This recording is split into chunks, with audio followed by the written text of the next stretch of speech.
Welcome to Brier Hill Cemetery, which is also the burial ground of the Dutchess County Poor House, almshouse, and infirmary, roughly in use from the 1860s up until the mid-1950s. When you come to visit Brier Hill Cemetery today, the site that you see is the result of years of work by the Dutchess County Department of Public Works and by a team of dedicated researchers. The crew came in, removed a great deal of brush and dead trees in this area, and partially graded the site in order to make it visitable, as well as building the current access road. We estimate approximately 800 people are resting at this location through ground-penetrating radar and other research led by April Besaw, who is a Vassar College archaeology professor, and Jenny Beakley, who has been the absolute all-star researcher on poorhouse history for decades. We have a mixture of marked and unmarked graves, and then one actual tombstone.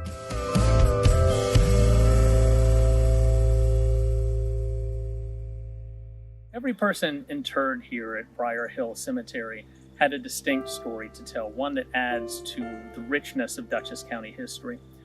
Among the people whom we know were buried here was Robert Schofield, who was a black man living in what is today Beacon.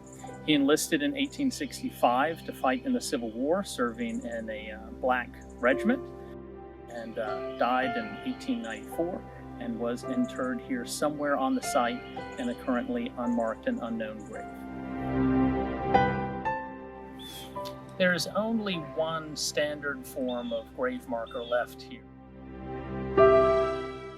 That's the marker right here for Lewis B. Hubble, which you will find at the very rear of the site, the area of the oldest burials.